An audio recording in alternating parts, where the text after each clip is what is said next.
Hello.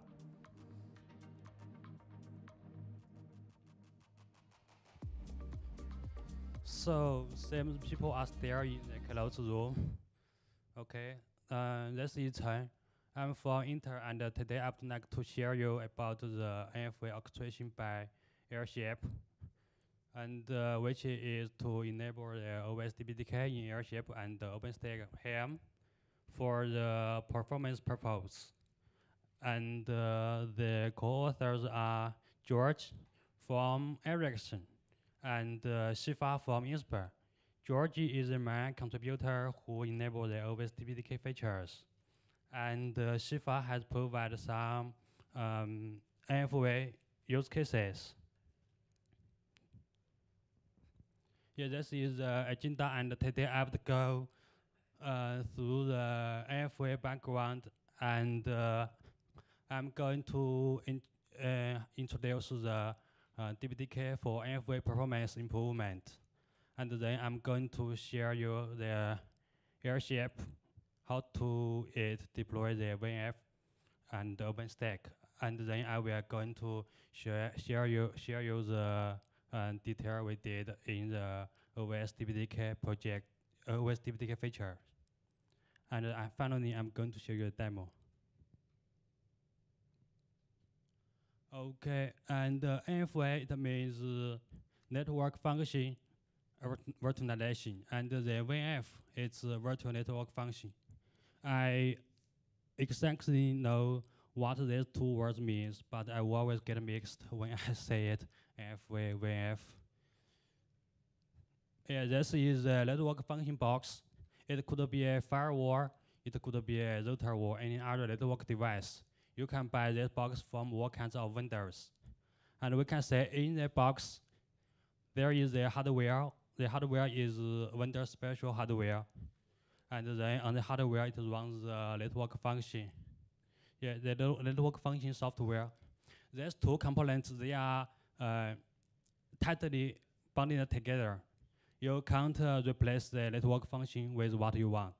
For example, you have buy the box from a vendor. It could be a firewall, and after 1 year, you don't need the firewall, but you want a router. You can't replace the function. And in the VNF, what we did is to make this layer separated and decoupled. In the hardware, it could be a normal server, and on that we can choose the operating system with what you want. It could be Ubuntu, CentOS, or Red Hat. And on that, it's the QEMU KVM as the virtualization software. Yeah, at the top, we can run the VNF in the container, or in the virtual machines. You can run more than one VNFs on a single server, and they are decoupled, and you can choose what you want in any layer. You may use different operating system, and you can use what VNF you like. You can replace the firewall VNF with another one if you want. So, but you know that to manage the virtual machine with QEMU directly, it will be not easy. So we can run the VNF on the OpenStack platform. We can manage the VNF with OpenStack APIs. And also we can run the platform, we can run the virtual machine with application on the same OpenStack platform. So let's from the network function box to the VNF. Let's have a look what we have achieved. Firstly, we make the hardware decoupled. We can use the normal server as the hardware, not the vendor special hardware. And the second is the flexibility. By leveraging the OpenStack platform, we can achieve the flexibility. We can easily deploy the VNF. We can easily replace it with another one, and we can manage all kinds of VNF in a single platform. It is the OpenStack. Yeah, besides the benefit we have achieved from the VNF, it also brings us the drawback. It is the performance degree. the VNF performance is not as good as the network function box because normal server it is not designed for the VNF. So, but we can do something to improve the performance of OS of the VNF. It is DBDK. DBDK is the OS data path in the user space. As you know, the OpenWire switch data path, the default data path, it runs in the kernel space, but the OS DBK it runs in the user space. This is the main difference between the DBDK and the default OS data path. So let's have a look how packets are forwarded in the default OS data path. When a packet gets into the network interface, it is the data. The packet data is copied into the kernel namespace, and then go through the network stack, and then the OS data path forward the packet from the kernel space to the user space. So the path is very time-consuming. There are about 3 places it costed a lot of resource. The first is that the OS it forward the packet with the mode of interrupt. When the amount of the packet goes up, there could be a huge amount of interrupt in the operating system. This will make the packet forward very slow. And the second thing is that our OS data path it runs in the kernel space, but the VNF it runs in the user space. So we have to copy the data from the kernel space to the user space. This memory copy is time-consuming as well, especially when the amount of the packet goes up. And the third thing is that there will be a lot of system calls from the user space. As you can see, the VNF is runs in the user space, but the data path is runs in the kernel space. So when we want to send a packet from the VNF, we have to make a lot of system calls. When the packet amount goes up, there will be a lot of the system call. So it has to switch the context from the user space to the kernel space and get back to the user space. This context switch is time consuming and it will cost a lot of resources. So let's have a look how the OS DBDK improves the performance. Firstly, in OS DBDK, there is no memory copy between the user space and the kernel space. Because when a packet gets into the network interface, the user interface driver, it could be UIO or VFIO, it will copy the data directly to the user space. There is no data getting into the kernel space, so we don't have to copy the memory from the kernel space to the user space. And the second thing is that there is no frequently system call, because our VNF and the OS DBDK, they both run in the user space. So if you want to send a packet, you just call the OS DBDK. There is no frequently system calls. There is no context switch, so it will be faster. And the third thing is that OS DBDK it runs in the pull mode instead of the interrupt mode. So when we send the packet, there is no huge amount of interrupts. Running in the poly mode, it means that the OS DBDK will forward the packet very fast, and also it will cost a lot of CPU resource. But I think this makes sense. I get it faster, I use more resource. This makes sense to me. And the another thing is that the OS DBDK it uses the huge pages.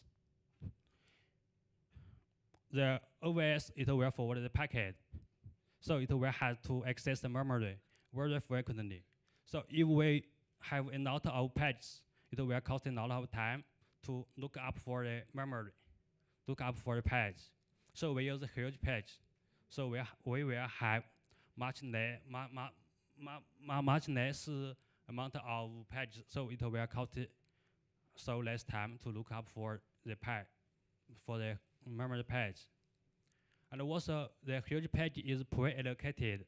So we don't have to relocate the memory every time. So based on these items, OSDBTK will provide better performance for WinFs. And so, as you know, OpenStack already supports the OSDBTK for a while. Some what things are good. WinF it needs the DBTK. Our OpenStack is already support DBTK. But when you really want to deploy the OpenStack, deploy the WinF, there is still something we need to do. So we have the OpenStack with DBTK feature support. It's powerful. And also we have the data center or we have a lab. There are not of servers in it, and the network is connected. So how to deploy the OpenStack, deploy the WinF in the data center, in the lab? We need an end-to-end solution to deploy it easily, to maintain it, to update it, to upgrade it, to enable more features, to disable features if you want. So Airship is a solution which I would like to introduce, which will implement the end-to-end deployment. So what we did is to support OSDBTK in Airship and OpenStack Helm. OpenStack Helm be there because Airship leverage OpenStack Helm to deploy the OpenStack. So the contributors, they come from AT&T, Ericsson, and Intel and SUSE. I would like to say George from Ericsson is the project lead. So I would like to have a short introduction about the Airship, how it implements the end-to-end deployment of OpenStack and how it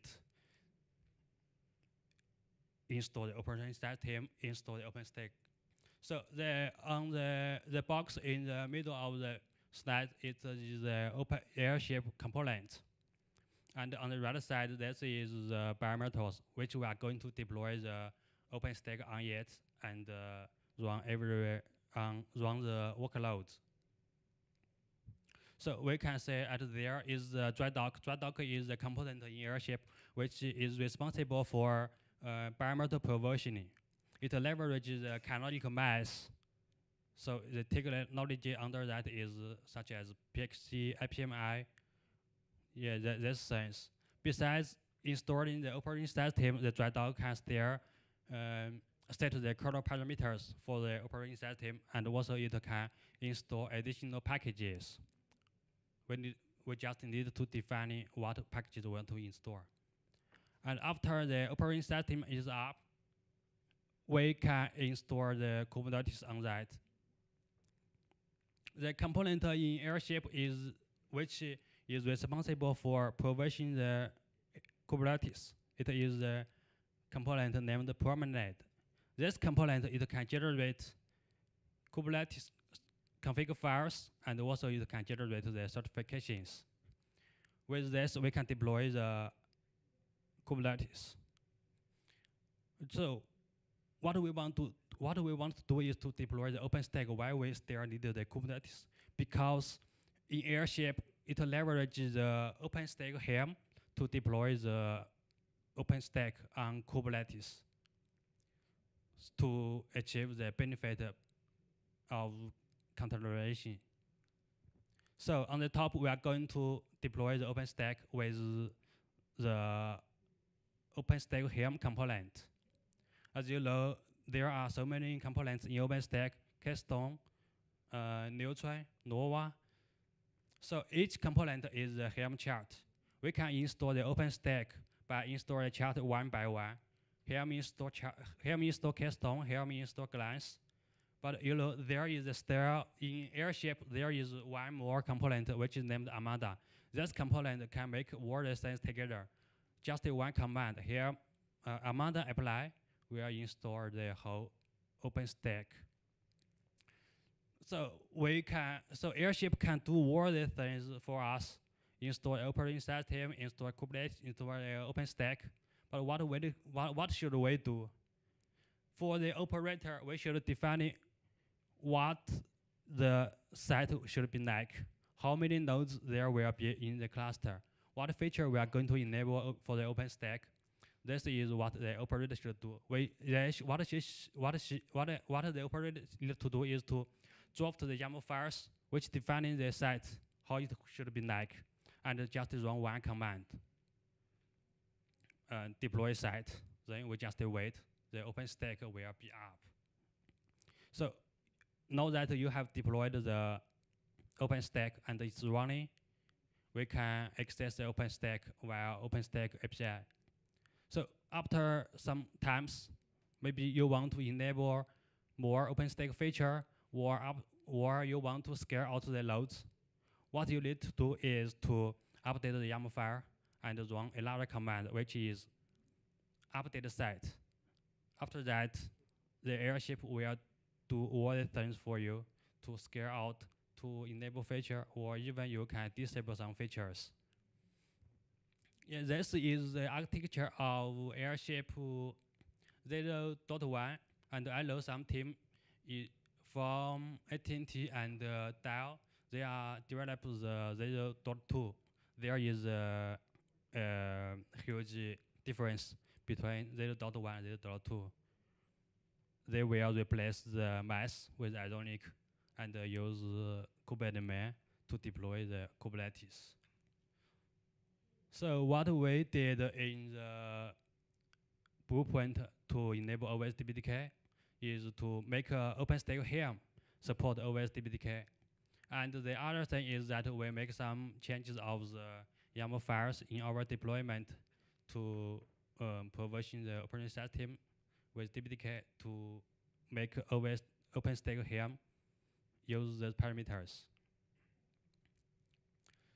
So in OpenStack Helm, there are some new parameters we have added to enable OSDBDK.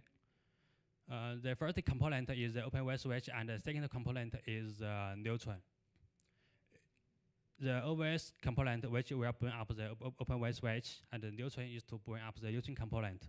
But here we are going to focus the OS agent in Neutron components.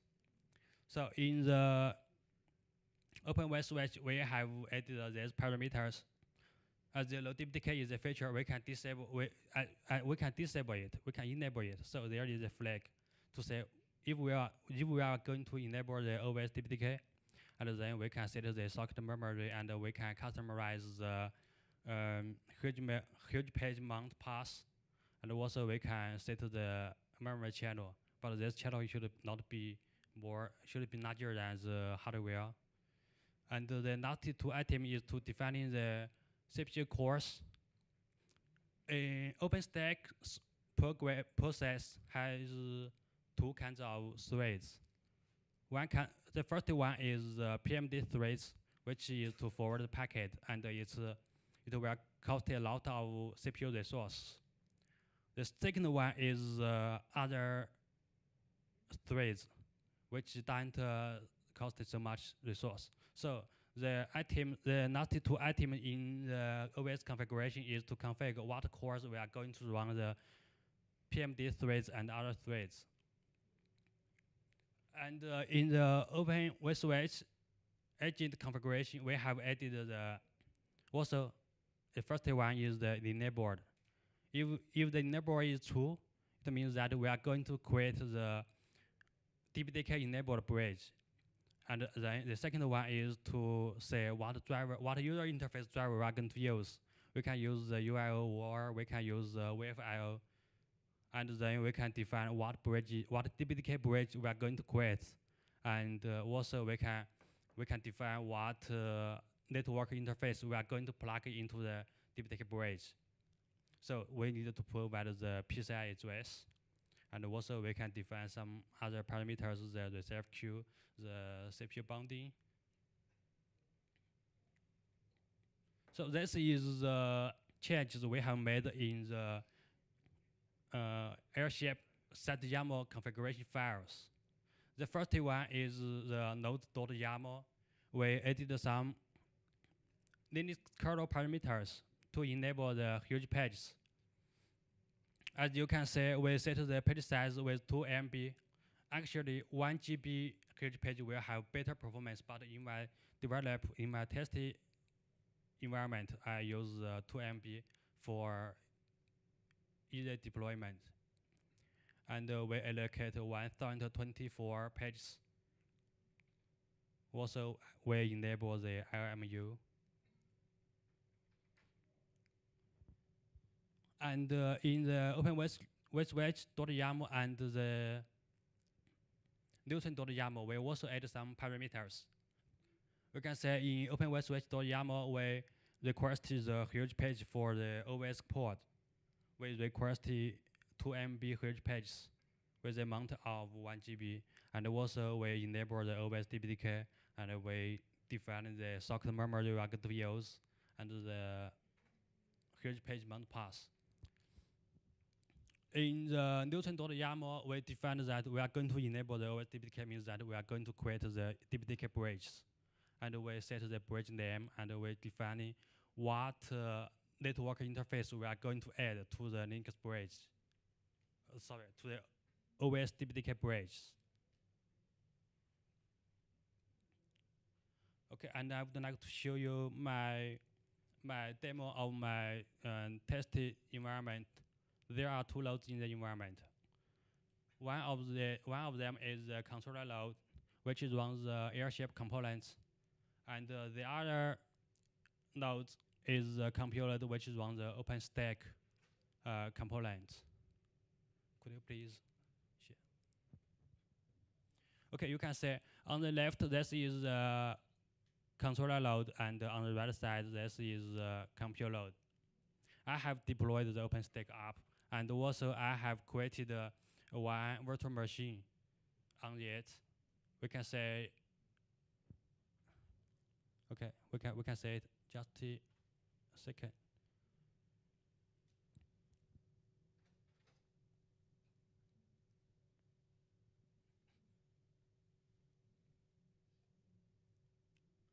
So we can see that I have created the virtual machine, which is running on the OpenStack platform. This is the tested virtual machine with a flavor of Tiny.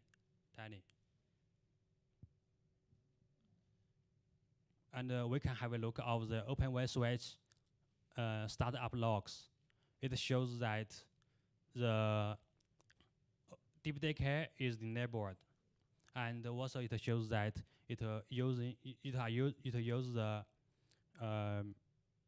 huge pages. Okay, let's get to the compute load. On the compute load, we can say that the CPU usage, the OpenWSWitch process CPU usage, it uses a lot of CPUs because it runs in the polling mode. Polling mode means that it will forward the packet every time. It costs a lot of CPU resource. This is the difference between the polling mode and the interrupt mode. And also we can see the huge pages on the compute load. It has 1024 huge pages, what we have defined in the YAML files. Some of them are used by the OS DPDK, and some of them are used by the virtual machine. And it has 256 lift.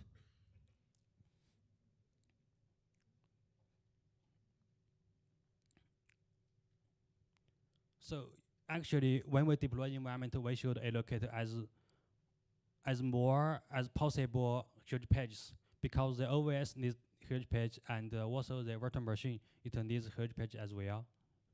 So let's get to the controller. We can say the OS bridges. As you can see, we have created the bridge, which is named BR-Physics. This is what we defined in the YAML files. Also, we can say that we have added the network interface into the BR-Physics with the PCI address, what we defined in the YAML file. So what I did is to define the YAML file. I didn't do anything to add this. And also, we can say the DPDK we host user client port. This is the port used by the virtual machine.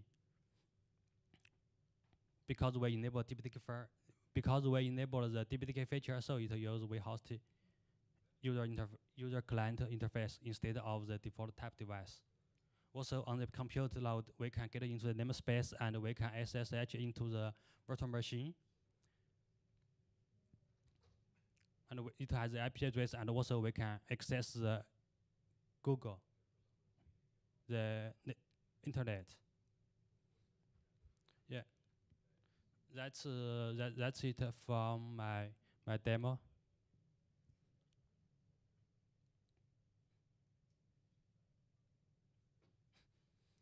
And the future work. What we did in the OS DPDK feature, we have added some parameters. But you know, the OS DPDK, it has a huge amount of parameters for performance tuning.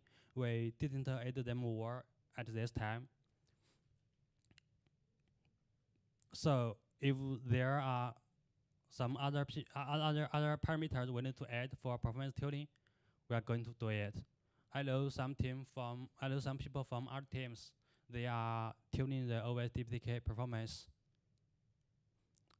I will keep contact with them if they need more parameters to improve the performance. I can add them.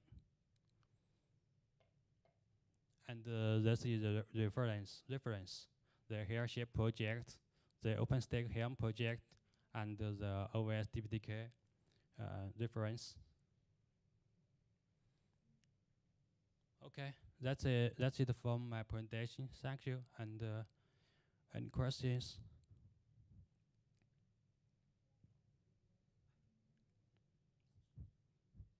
If no question, I would like to thank you, everyone.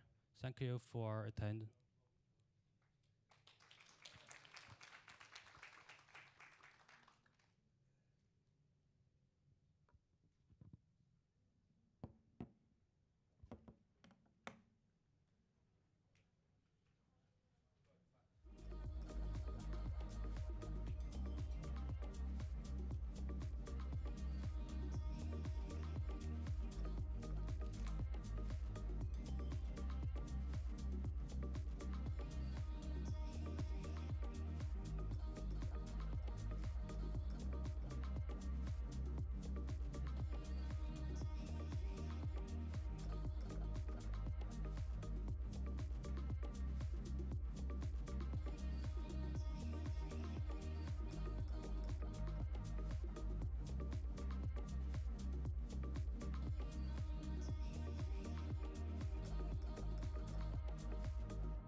Good morning and welcome at this Open Infrastructure Summit Shanghai.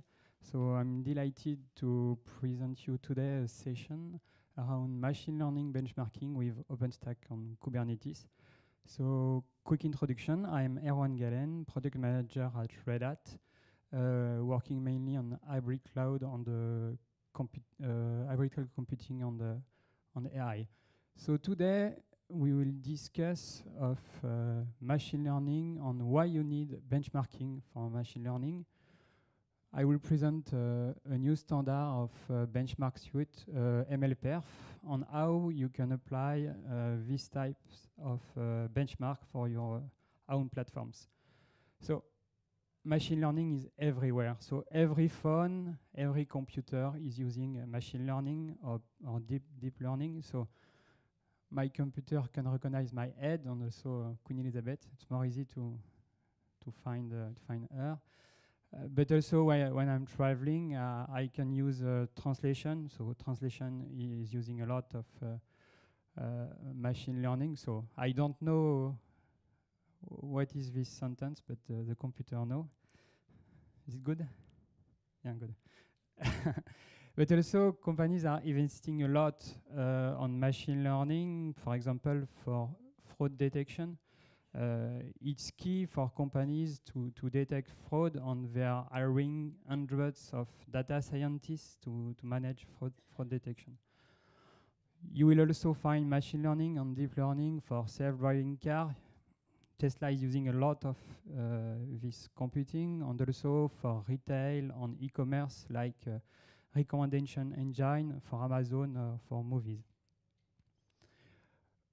So before machine learning, the benchmark were more oriented around CPU. It's more easy if you have just to benchmark and to identify what are the limits of one CPU. So there was lots of standard to benchmark CPU. But there is an explosion of software on the hardware solution. These explosions also help and has created this new revolution of machine learning. So currently, GPU are driving the power of machine learning. So the two main boards provided by NVIDIA, so the Tesla V100 and the Tesla T4. So one more dedicated for training and another one dedicated for inferencing. But we start to see other type of hardware accelerators like FPGA from Intel or for Xilinx. So this type of accelerators are more dedicated for inferencing and also for edge with low power. We can find also some ASICs like VPU. Google is providing some TPU, and Intel has created with Movidius the Myriad, which is a chip, an ASIC, that can be used also for data center and for servers. So plenty of hardware and also plenty of software stack to enable machine learning. So NVIDIA is leading this market mainly with CUDA, so CUDA cores on the software stack CUDA. Also with some technology to link the GPU with NVLink or NVSwitch. And also a set of drivers to enable the GPU, but also libraries to use with your application. On a full integration with many platforms like OpenStack. So for OpenStack, you can use pass-through, but also there is a development of vGPU with a new profile, vGPU compute server, to be able to share one physical GPU into multiple GPU. But also for Kubernetes, with integration with device plugin for done by NVIDIA. So at the end, if we take an example of ResNet 50 model, we can see that for the use case of inferencing, we can increase the throughput by 47. So it's quite huge. Compared to a classic CPU, it's 40 times faster. So it's not only adapters, but when you want to run workloads at scale, and when it do not fit in the memory of only one adapter, you can use dedicated GPU accelerated servers. So it's just a selection. You have plenty of them, but The king on the first one was the DGX1 with 8 V100. We have seen the V100 before. So on the last big one, the DGX2 with 16 V100. But also you can find other types of server. All these servers are using the same GPU, but you can put different numbers and the cards are connected with memory interconnect. So why do you need machine learning benchmarking? So if we take the classic pipeline, so you start to ingest some data and to prepare the data. So here the data engineers are working on this topic. So CPU are enough for this first step of preparing the data. But after, when you want to produce a model, you need some GPU for the training, so call it training. And after, you will have to deploy this model. It could be deployed in a central place in data center or remotely at edge. So for this, we can still use CPU, or we can use the same boards or dedicated boards that are a little bit more small, low power, like the T4. So, but you have to take care that it's not only GPU. Lots of use cases, CPU can be enough. So, machine learning presents a high number of challenges. So it's compared to classic computing, you have a ton of parameters, hyperparameters. So it's not only one simple application consuming some hardware. Because you are using models, it's very hard to reproduce and to have zero variance when you are running a workload. So we really need an industry standard to try to measure and try to compare multiple hardware with multiple software stacks. So it's a little bit complex, but here we are speaking of OpenStack and OpenShift. So OpenShift is a Red Hat distribution integrating Kubernetes. So if we start with our layer, we have seen CPUs, GPUs, or FPGA. On top of it, managed in the platform of OpenStack. Inside, you are deploying an OpenShift Kubernetes cluster. You have your Kubernetes namespace, Kubernetes pod, Kubernetes container, and you can run your application.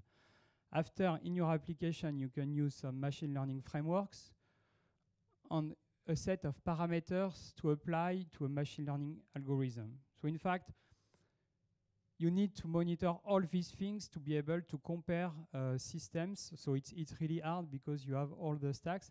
And also, there is a high dependency with operating system, depending of type of container, libraries, machine learning libraries, of math libraries. So in the history of benchmarking, so there is SPEC. So SPEC was more oriented to run binaries for to compare CPU, trying to get the peak performance. But peak performance for machine learning do not have too much sense.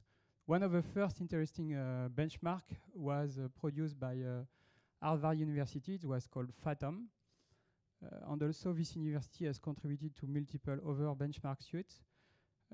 So very interesting benchmark, but it was on 8 fixed model. So the issue to use only one model is machine learning is evolving every day. So if you just fix your monitoring suite to only a limited set of models, you are blocked, and it will be outdated after multiple months. So after, there is multiple benchmark GUI suite, just saying Baidu DeepBench, more oriented to monitor hardware, and after Stanford DownBench, HPE Deep Learning, and the training benchmark for DNN. And one of the most interesting cloud suite, the last one, is MLPerf, with the first iteration 0.5. So MLPerf, we said that we have to monitor the full stack. So if you only monitor, you take a data set. So a data set, if you take ImageNet, it's, for example, some cat or some dog. It's a set of image with labels. So if you take a data set and you said, I want to have this target quality of identification, if you do not fix the model, you cannot compare one system with another system. So in fact, it's mandatory to define which is your model of your training. So MLPerf is defining and has made some choices about defining and fixing the model and fixing parameters. So in fact, there is a list of models, and you are applying exactly these models. So it's a main division called closed division, but also there is an open division, and there is not too much submissions, but it's also available if you need to, if you want to use specific hardware and to encourage innovation. There is also an open division, but the main division of MLPerf is closed division with fixed model on the fixed data format. So MLPerf was created initially by Harvard, Baidu, and Google and Berkeley. And there is two main sets: the training and inferencing. So training is already ready. It's a second iteration. So currently the result V06. On inference, the results have been submitted but not yet published. So they will be published in the coming weeks. So the goal of MLPerf is to accelerate the progress of machine learning, but also to enable a fair comparison. If we took the other cloud suite, some of them were very specific for commercial use, but MLPerf is open for academia and also for companies. So it will measure the system performance of training and inferencing. It's not dedicated only for data center to use with platform. It can also be used, for example, for mobile phones or for cloud platforms. On the main target is to run a script, and this script will run in a certain amount of time. So if you run during 1 minute, you are better than a script that will run in 1 hour. So the goal is to run the same tests and to do to do a small time. And also there is some measurement of the power. It's optional, but there is some benchmark that can measure the power and also the cost. So here are the submission rounds. So the first result of V05 of training were available December last year. This year, the second round on inference is coming here. So the idea is to have new results every 6 months. It's what I was saying, compared to the previous benchmark suite that were blocked on a fixed set of models. You can have some updates of new models on new targets or any new thing to run for a new cycle. So MLPerf is pretty new, so there is not yet like OpenStack Foundation, an organization, but next year the MLPerf should create a foundation, Zurich Foundation. It will be called ML Commons, and there is already 40 companies and 18 members for this community. So for training, there is a selection of data sets and models. So it's a choice. So there is seven benchmarks. So 3 benchmarks for vision, mainly working with ResNet 50, ResNet 34, on MaskR CNN. 2 benchmarks for translation, English to German. 1 for recommendation engine, and the last one for reinforcement learning around Go, Mini-Go. So the 6 first benchmarks are more used with GPU, and the last one can be useful to monitor CPUs. So if we compare the 2 releases of MLPerf V05 and V06, we can see that MLPerf has increased the target quality. So it's the same benchmark, but for example, for V05, the quality for ResNet 50 was increased from 74.9 to 75.9. So it means that it takes more time to run the same benchmark during the two iterations. So you can find all the results of on mlperf.org.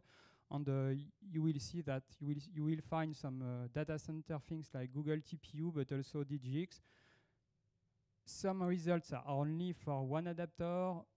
one server, or it could be a set of lots of servers. So one of the biggest is 130 DGX1. So it's a lot, and with a total of 1,040 V100 boards. So it's quite a big deployment. So some examples of results. So NVIDIA is also contributing to this test on the for example, Minigo run in 13 minutes. So if you run it with one adapter, for example, object detection, it's 3 hours. You can run it also the same code. It's a Docker file. You can run it on your platform, and you can compare, and perhaps you will identify that you have some issue on your own platform. So Red Hat also is contributing to this effort, and we have created an open community called the Open Data Hub project. So this community provides some resources high end-to-end. And one of these resources are a set of MLPerf containers for UBI, and so you can directly use some containers in this project and test MLPerf.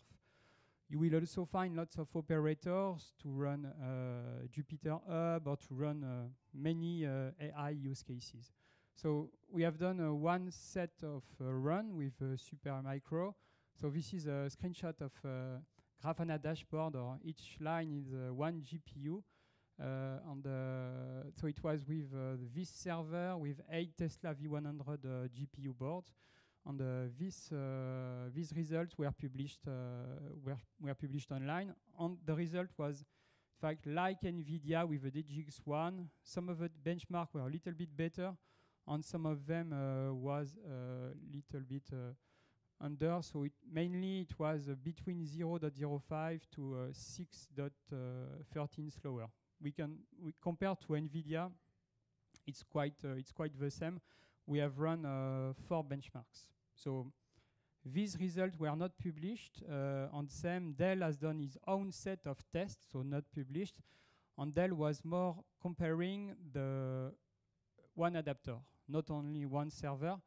And we can see that when we take one adapter or 4 adapters, it's not multiplying by 4. So it means that it's very interesting to compare the full solution with all the board, and not only checking one board and multiplying by the number of boards, because it's very interesting to see that it's important to monitor the complete solution. So we have seen the training part, but also there is a new family in MLPerf community, the inferencing.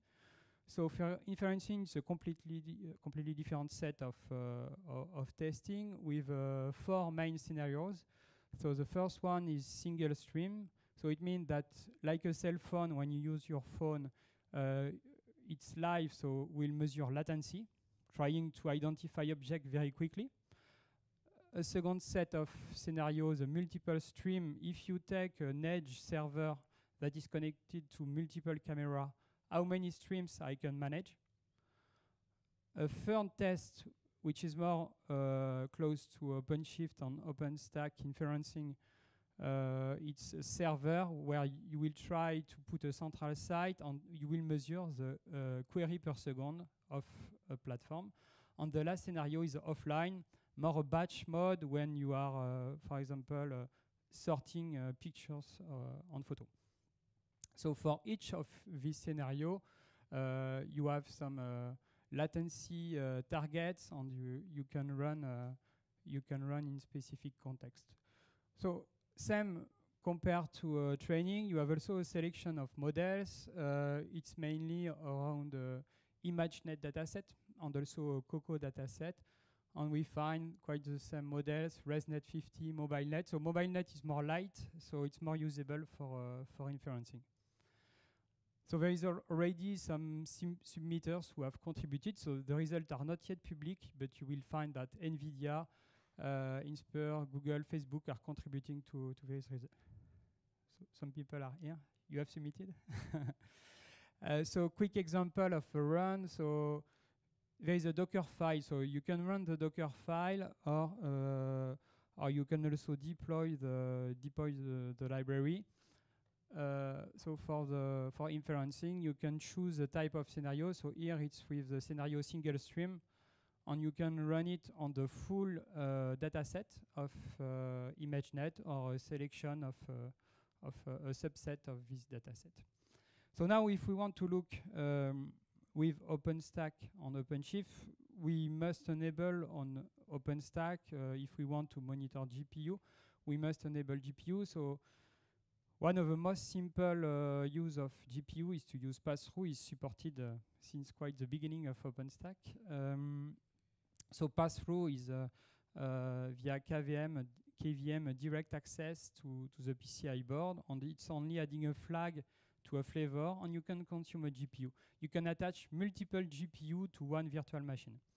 But also there is a new feature, vGPU, that works with NVIDIA Grid driver. So with this driver, you can, in fact, it's like vCPU. You can slice a physical GPU into multiple GPU. So this thing is not really useful for training, because training you need the maximum power, but for inferencing it could be interesting for some platforms to use vGPUs. Same if you want to enable GPU for Kubernetes. So you will have to update and to add a set of drivers for your Kubernetes cluster. So first starting at the operating system. So for us, we are using RHEL, or for the last OpenShift release 4.2, we are using RHEL CoreOS. On top of it, we enable the CUDA drivers. We are using the Cryo runtime, not the Docker runtime, with some plugin. At the level of a container, the container integrates the CUDA toolkit, and we can put the modeling libs. And Red Hat has developed some operators to enable quickly GPU on a Kubernetes cluster, OpenShift. So first, so operator will manage a life cycle of the configuration of your cluster. So a first operator called node feature discovery. So with this operator, you can tag your nodes. So mainly it will look if you find a PCI ID of NVIDIA, for example. And after having getting a tag, another operator called special resource operator will enable the whole stack on your compute node, installing CUDA, the plugin, the Kubernetes device plugin, and also we are installing monitoring Prometheus code. So at the end, we have an OpenStack running. On with OpenShift, there is a direct integration between OpenShift installer, and with one command, you can deploy a full OpenShift cluster on OpenStack. It will create the virtual machine just running one line of installer. So if we take an OpenStack cluster, it creates 3 masters for Kubernetes. Here we have created 3 workers, classic workers for CPU, and 1 worker dedicated for GPU. And after we can also get the nodes with Kubernetes. So when we run VMs on OpenStack, we have to take care of NUMA affinity because this is a CPU on memory. It's called a NUMA node. But also when you attach a PCI device like a GPU board, this PCI device is also only attached to one NUMA node. So you have to take care of plugging the board in the good slot, and to identify if run a job on the good NUMA node. Because if you run a job on one NUMA node and you will use a PCI device in another NUMA node, you can lose some performance. So you can do some PCI commands to check this. And by default, OpenStack is trying to schedule only on the good NUMA node.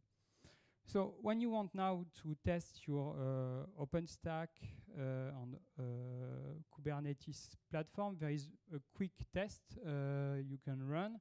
So it's a benchmark provided by TensorFlow. So this benchmark is very simple, very quick. You can create your own Docker. So here it's an example of pod description of benchmark GPU.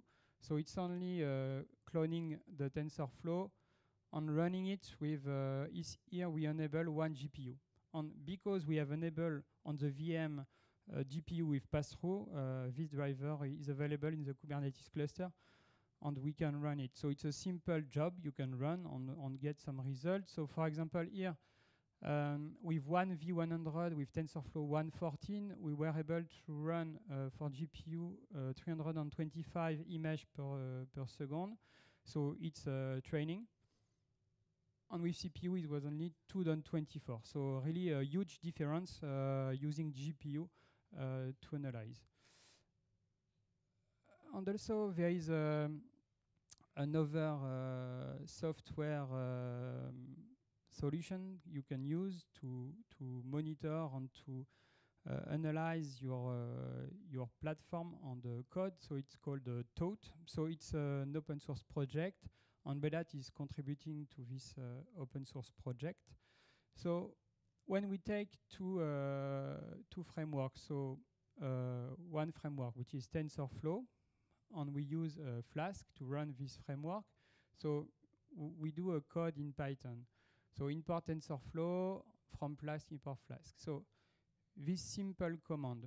In fact, you can have lots of versions of TensorFlow, so 49 releases and also 29 releases.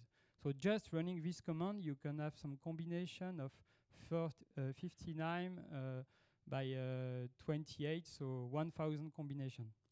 But if you look after the dependencies of Flask, not Flash, you will find that you are running 54 million of combination. And after, when you add the dependencies of TensorFlow, it's I don't know how many, but it's a lot. So it means that when you are running your application, so you can monitor your hardware, you can monitor your platform, but for your software stack, you can also make some mistake or take some libraries that are not giving you the good performance. So in fact, it's very important. Like platform, when you decide for a platform to update and take the new version of RHEL, for example, you are doing some staging and you are validating your platform in previously by a running test. So same for machine learning. It's key to identify and to be able to compare your stack before putting your application in production. So to run Tote, so it's an open source project. So as I said, it shows that it's not good always to take the last version of the libraries. So because lots of developers and data scientists are using pip or are getting packages from everywhere, but it's not enough. You must qualify each component, and also with Tote you can do some micro benchmark to identify component by component. So Tote is mainly working with Python, but Python is the most used language. And Tote will be able to create a knowledge base. So there is multiple components in Tote. You have a Tote station server, and you can qualify the quality of a build on the quality of runs. So this example, one of the components is called Thamos. So you go in a repository and you just run this command Thamos advice. With this command, Tote will analyze your code and will find the dependencies and will analyze, and you will store this data in your server. So if we compare Tote with other solutions, Tote will allow you to evaluate the performance indicator for the software stack. So specifically for the software stack, it will produce the time to run on the floating operation, and it can be used for training and inferencing. So it's good to add this type of monitoring if you can do it, not only monitoring the full stack, but also trying to keep the history of your software stack. So Tote also will try to use algorithm decomposition. So it means that if you take a machine learning algorithm, you can divide this this general algorithm into multiple parts, multiple operations, multiple types, and multiple basic mathematical operations. So using this tool, you can really go in detail. So I think just to start with Toad, because there is a lot of tools, you can just start with Thamos. If you are using Python, that will give you insights, but also you can really go deeper with this type of algorithm decomposition. So with Toad, you can run tests for this part if you run the advisor from Toad, but also you can run at different level of your application. So, for example, in Red Hat team, we are producing a TensorFlow optimized. So we are using internally this tool. So using this tool with TensorFlow, we have seen that we can have a lot of combination with TensorFlow. So using this tool, we can produce a TensorFlow compared to the PyPy TensorFlow package. And we can compare the performance in milliseconds or operation per second. So the Red Hat one is red, so we can see that we have higher performance because we only pick the good versions of libraries usable.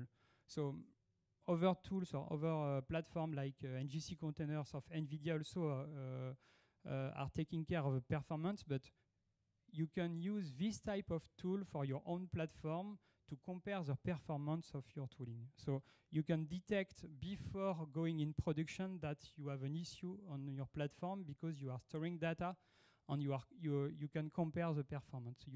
You see that it's very interesting.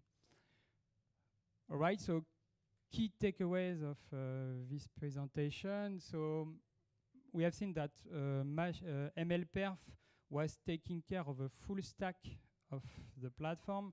So you don't need to monitor only the hardware like Spec was doing, but monitoring the whole stack, starting from the hardware, from the libraries, using a specific model, and also with fixed parameters and hyperparameters.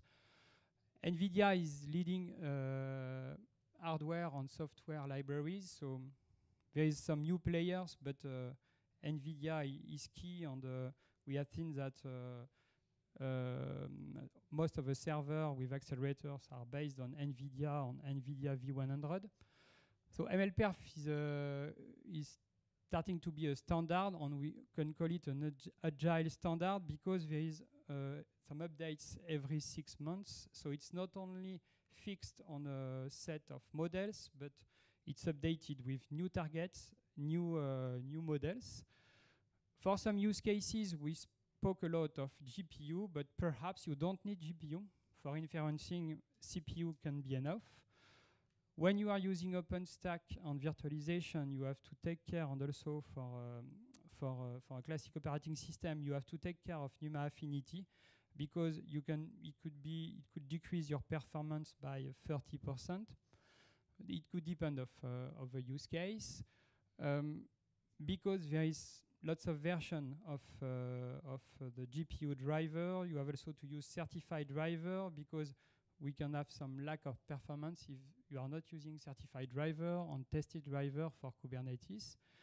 You can use MLPerf for your own platforms. So it's very interesting to have some results of MLPerf and run the same Docker file on your platform with the same data set, and you can compare with submission from NVIDIA or from Google. You can also run some quick benchmark. So one example was with TensorFlow benchmark, and not use the last libraries. Try to monitor what you are putting in production, and if you can, so you can use your own tool, but using Toad, you can create your own benchmarking with your own knowledge base for machine learning performance. That's it. Thanks.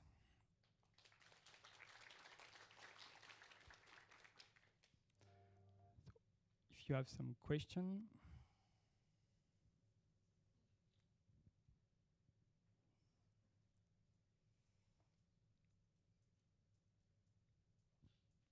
Okay, so I'm available if you need and if you have some questions. Thank you.